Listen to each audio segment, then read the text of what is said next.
Year 3 in the career of Keegan Murray, and the young Sacramento Kings wing has his most important role to date. In fact, I would say it's so crucial because he's the only guy on this roster currently capable of doing it at a high level. I'll explain right here on Locked On Kings.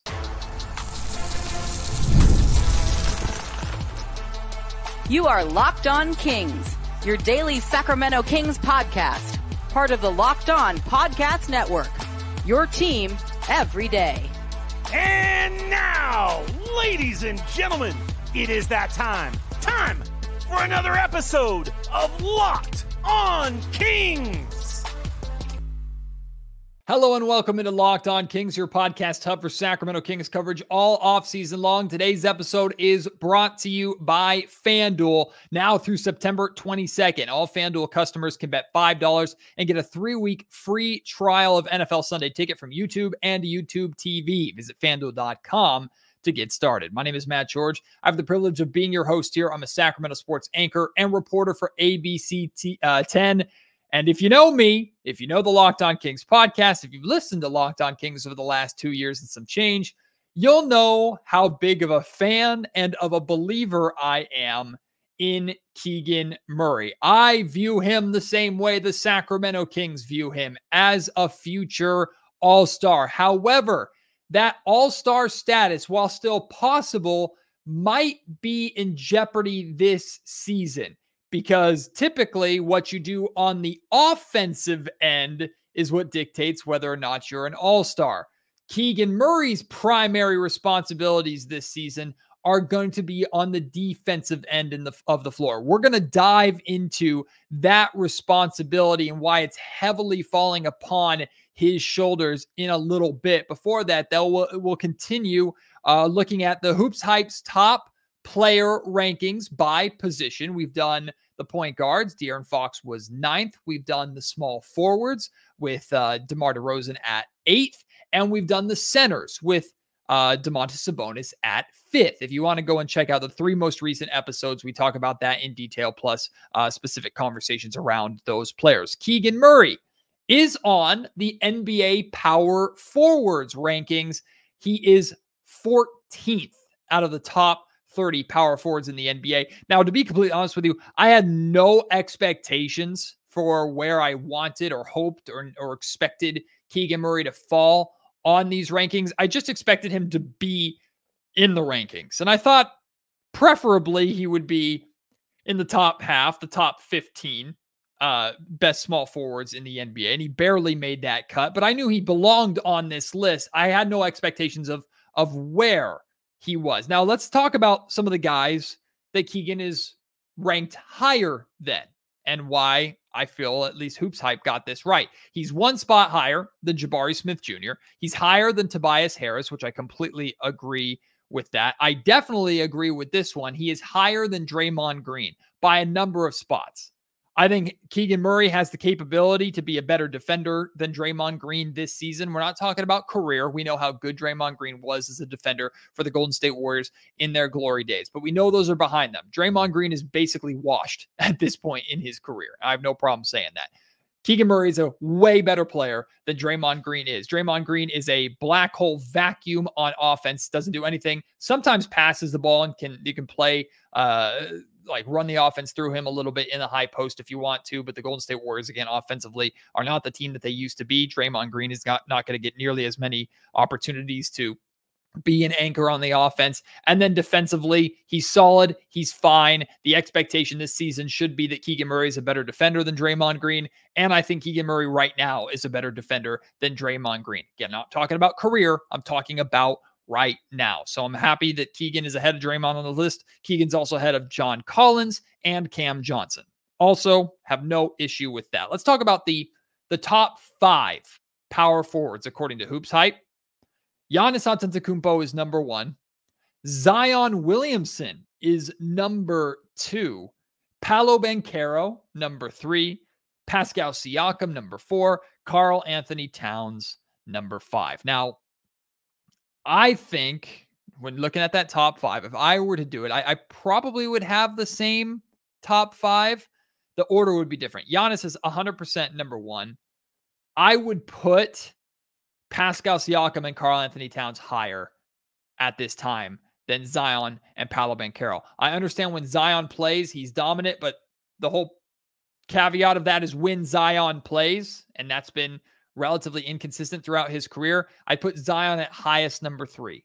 Paolo Banchero has tremendous amount of upside. Right now, I don't think Paolo Banchero is a better player than Pascal Siakam or Karl Anthony Towns at this point in time. I think with Kat, it's very, very close. I think Pascal Siakam deserves a little bit more love than 4. Being on the Indiana Pacers, he made that team significantly better. I think the Pacers are going to be really good this season, and Pascal Siakam is going to be right at the center of that. So if I were doing my top 3 out of this 5, it would probably be Giannis, Siakam, Zion, and then it could be a coin flip between Paolo Banchero and Karl Anthony Towns. But those are the top 5. Keegan Murray doesn't belong in that top 5 at all. Let's talk about some of the names that are ahead of him that I think he either will or has a great shot at passing this season. Jeremy Grant is ranked 1 spot ahead of him. Now, Jeremy Grant puts up good numbers, but he does it on a tragic team, and he's overpaid. So I think I would 100% rather have Keegan Murray on the Sacramento Kings than Jeremy Grant. If Jeremy Grant is a better scorer in the sense of, okay, he can create for himself better than Keegan Murray can, but I think Keegan Murray is going to be a better player for Jeremy Grant. And more importantly, he's going to be a winning player, more winning player than Jeremy Grant is this season. So I would put Keegan ahead of Jeremy, or will pass Jeremy. Miles Bridges, 12th.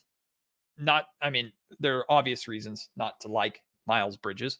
But for me personally, if we're just talking about a basketball standpoint too, Miles Bridges is a fine wing. He's not a better player than Keegan Murray is. There isn't too much that Miles Bridges does better than Keegan Murray. In fact, I can't think of too many things at all that I would say, oh, Miles Bridges has a significant advantage over Keegan Murray in any particular area. Maybe as a rebounder, maybe, but Keegan improved as a rebounder last season going into year 3. So I'm absolutely having Keegan ahead of Miles Bridges.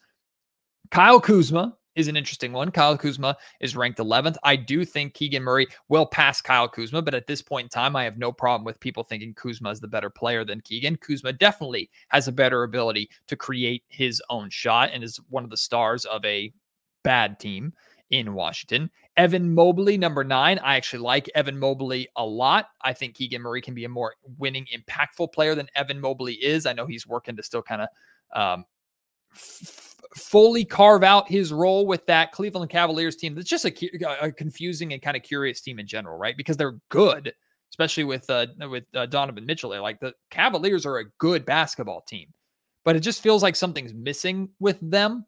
So same thing can be said about the Sacramento Kings. Maybe it might come down to team rankings, but Evan Mobley being higher than Keegan Murray, I don't really have an issue with it at this point in time. I think it's very possible that Keegan Murray could pass Evan Mobley. And then finally, Julius Randle. Julius Randle's ranked 7th. Now, I'm typically, in most conversations that I have, and certainly here on the Locked On Podcast Network, I'm higher on Julius Randle than a lot of people that I talk to.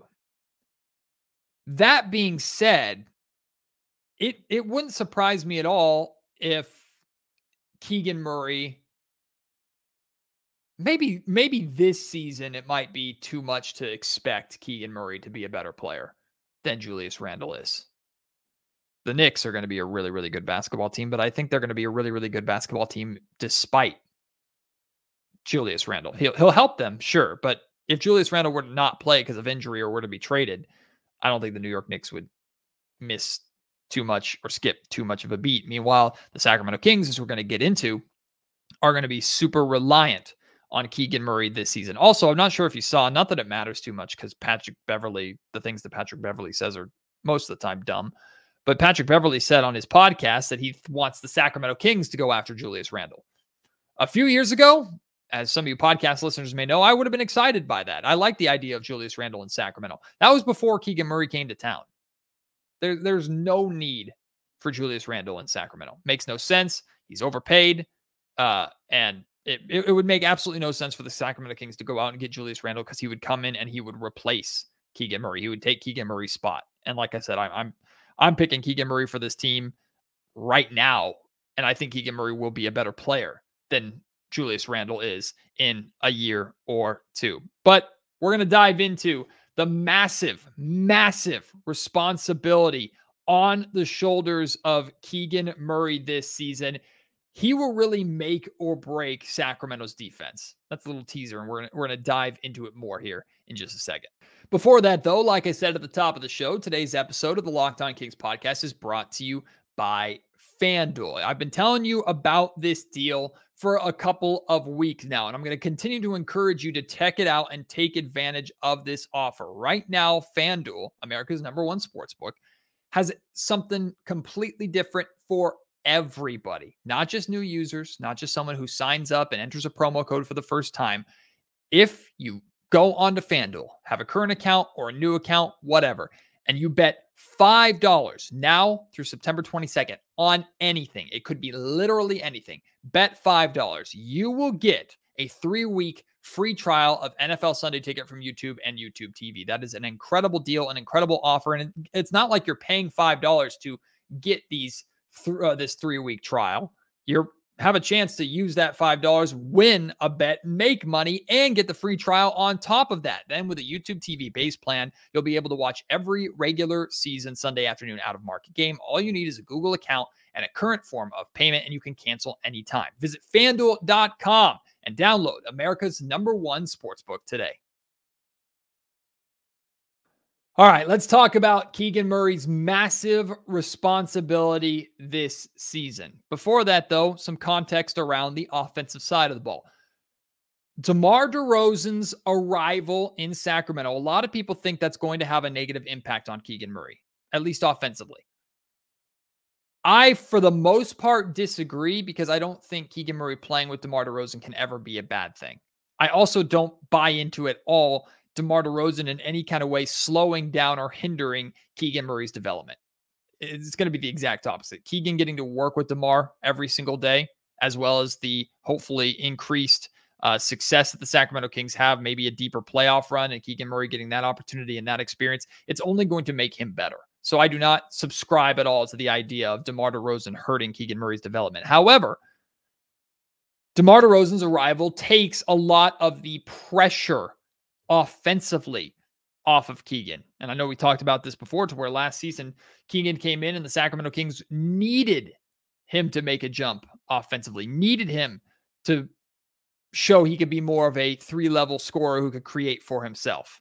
And while Keegan did slightly improve in that area last season, it wasn't to the rate that maybe the Sacramento Kings were hoping for.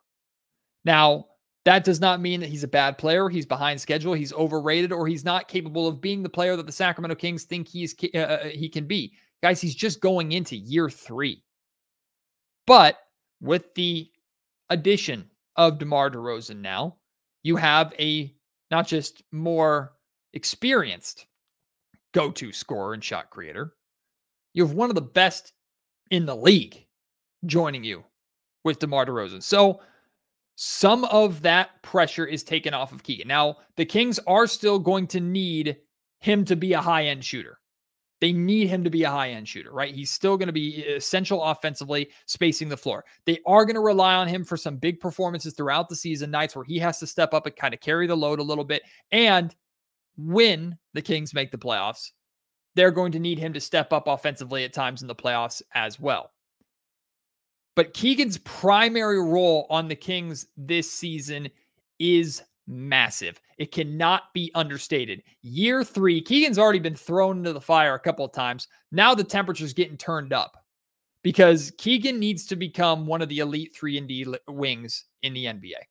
And when I say elite, that doesn't mean a superstar or an all-star, because there are elite 3-and-D wings that are not all-stars and have never been in their career. He does not have to score 20-plus points a night, although if he did, the Sacramento Kings are in great freaking shape. To me, elite is like a 38, 39+% three-point shooter, while also being an above-average defender. Keegan Murray was 48th last season amongst small forwards and power forwards. He was 48th in the league in defensive rating. He had an 116 defensive rating. Defensive rating, the higher, the worse, right? You want defensive rating to be lower. You want your offensive rating to be higher. Keegan's defensive rating was 116. The Kings need him to bring that down. But even beyond that, it's going to be tough for him to bring that down. Why? Because Keegan Murray is going to get the most difficult defensive responsibilities of his career. Harrison Barnes is no longer here for the Sacramento Kings to put him on Kevin Durant or Giannis Antetokounmpo or LeBron James. Not that Harrison Barnes did a fantastic job defensively by any means, but at least he was a big body that could hold down that role and hold down that spot. Keegan Murray is that guy now. In fact, as of now, looking at this Kings roster, realistically, of guys who are going to be playing and have a spot in Mike Brown's rotation, Keegan Murray is the only guy that can handle the responsibility of guarding the opposing team's top wing or forward. That is it. It is Keegan. When the Bucks come to town or the Kings are in Milwaukee, Keegan's guarding Giannis. Kings are guarding Paolo, or Keegan's guarding Paolo. Keegan's guarding Cat. The entire list of top-ranked NBA power forwards that we went over in the last segment, Keegan is guarding them every single night. Maybe we'll see less of Keegan switching and guarding guards because of the expectation of De'Aaron Fox and Keon Ellis holding that down, and hopefully eventually Devin Carter once he gets healthy. But when Keegan is on an island by himself as the defensive wing on this roster. Sorry, the defensive wing on this roster that is not so bad or ineffective offensively that he's just not going to play. There are some other wings on this roster that defensively could hold down that spot and might get spot minutes, but in reality, they're not going to have that kind of big primary role. Keegan is that guy. The wing defender. It is falling primarily, in fact, almost completely on his shoulders. That is a lot to ask a third-year player. With the expectation and the necessity of what the Sacramento Kings are requiring and basically demanding, because they have to, demanding out of Keegan Murray on that end of the floor, it would not surprise me if Keegan did take a step back offensively. Now, a step back statistically is not that big of a deal. He averaged 15 points per game last season. He shot 45% from the field, 35% from three-point range. That number needs to come up. 83% from the free throw line. Also averaged 5 rebounds, an assist, and a steal per game. I would be surprised if those numbers dip more than very, very marginal, right? If he drops in scoring, like I think 13 points per game would be the lowest thing he drops to. But if he's shooting 39% or 38% from three-point range and also being the go-to defender and holding his own defensively and lowering his defensive rating and becoming a more solid overall statistical defender against the best wings in the league, if he's able to hold that down, he's giving the Sacramento Kings a chance. You can survive the 1 to 2 points per game from him that you're losing. And again, that doesn't mean that he becomes a non-factor on the offensive end. He's always going to be a factor that defenses have to respect. And by being out on the floor with both both De'Aaron Fox and DeMar DeRozan, I think Keegan's going to get maybe even better looks than he got as a rookie when he broke the NBA record for three-pointers made by a rookie in a single season. So the Kings are going to need the three-point shooting from Keegan Murray, but most importantly, Sacramento is going to need Keegan to step up and be ready for the defensive challenge every single night. He's got to do his homework, read the scouting report, and get ready to give his all defensively. And if the Kings lose Keegan, knock on wood, if the Kings lose Keegan for any significant period of time this season, and God, I hope I'm not speaking into existence, I'm just being real here. If the Kings lose Keegan for any significant period of time defensively, they are in big trouble. Big, big trouble. And maybe that's why they're looking at and working out the names that they're looking at. Names like Nasir Little, TJ Warren, and Jay Crowder. I'll talk about that more in just a second. I shared with you on my most recent Locked On Kings podcast, Sean Cunningham from Fox 40 shared a handful of days ago that the Kings were bringing in Jay Crowder for a workout. I told you I wasn't too excited about it. If it were 5 years ago, I would have been thrilled because I like Jay Crowder a lot. Jay Crowder is a body that could help Keegan Murray with some of those wing defensive responsibilities. 100% he could. But I said, and I stick by it, I would view a Jay Crowder signing for the Sacramento Kings in addition to this roster the same way like Matthew Dellavedova and JaVale McGee. Like he's a veteran, semi-impactful player, more impactful off the floor than he's going to be on the floor. But I wouldn't hate it.